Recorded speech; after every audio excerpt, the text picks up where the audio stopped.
दोस्तों, हमारा भविष्य पहले से ही लिखा होता है, ऐसा कई लोग मानते हैं अथवा कई लोग इस बात को पूर्ण रूप से नकार देते हैं। यह प्रश्न हमेशा से ही बहस का विषय बना रहता है। कहा जाता है कि जैसा हम इस जन्म में करते हैं वैसा परिणाम हमें अगले जन्म में मिलता है, जो कि कुछ हद तक यह बात सही भी है। आज की इस वीडियो में हम इसी विषय पर गहराई से चिंतन करेंगे और असल बात जानने की कोशिश करेंगे। आज का यह टॉपिक दोस्तों, कृष्ण कथा में हम देखते हैं कि आकाशवाणी हुई थी कि देवकी का 8वां पुत्र कंस का वध करेगा, लेकिन कंस ने यह बात सुनकर कहा कि वह मेरा वध तो तब करेगा जब मैं उसको उत्पन्न होने दूंगा। इस सोच के साथ जब भी देवकी के कोई बच्चा जन्म लेता तो कंस वहां आकर उसके जन्म से कुछ घंटों के भीतर ही मौत की नींद सुला देता था। लेकिन जब देवकी के 8वें पुत्र की बारी आई तो विधि विधान के साथ जन्म भी लिया और बाद में कंस का वध भी किया।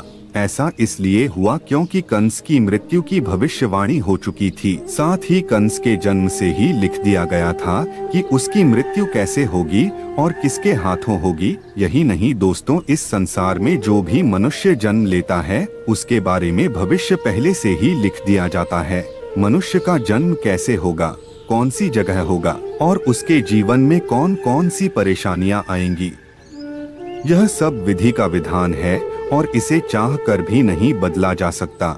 इसके साथ ही आपको यह बता दें कि कई ऐसे पौराणिक शास्त्र एवं ग्रंथ मौजूद हैं जिनमें कई महापुरुषों के भाग्य पहले से ही लिखे होने के प्रमाण मिलते हैं। जैसे हम रामायण में देखते हैं कि यह पहले से ही तय था कि भगवान श्री राम को 14 सालों का वनवास मिलेगा, अर्थात इसके पीछे का कारण भगवान श्री राम के हाथों रावण का वध होना था।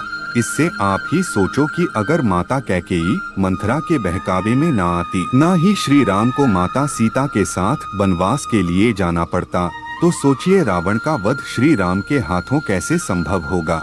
यह सब कैसे होना था, यह सब पहले से लिखा जा चुका था, जिससे कि यह सभी के सुमेल से संभव हो पाया।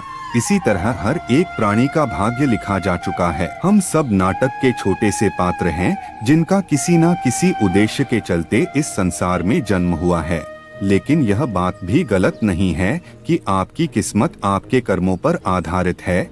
वह कहावत तो आपने सुनी ही होगी कि जैसा बोओगे वैसा पाओगे। अगर आप अच्छे और पुण्य के काम करते हैं तो आपके साथ सदैव अच्छा ही होगा, लेकिन अगर आपने जीवन में हमेशा बुरे काम किए हैं तो ज्यादातर संभावना है कि आपको उसका दुष्प्रभाव इसी जन्म में देखने को मिल जाएगा। अर्थात आपने अगर बबूल रूपी बुरे कर्म किए हैं तो आपको आम के फल कैसे मिल जाएंगे।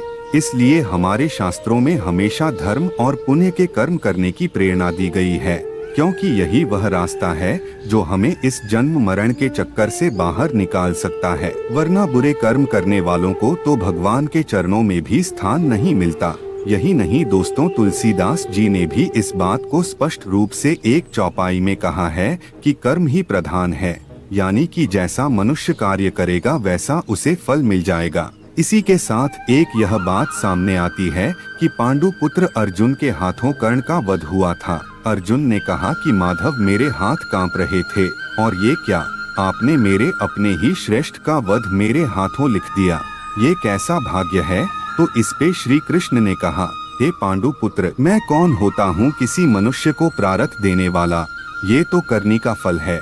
जिस तरह उसने जीवन में कर्म किए उसे उसके फलस्वरूप परिणाम मिल गया।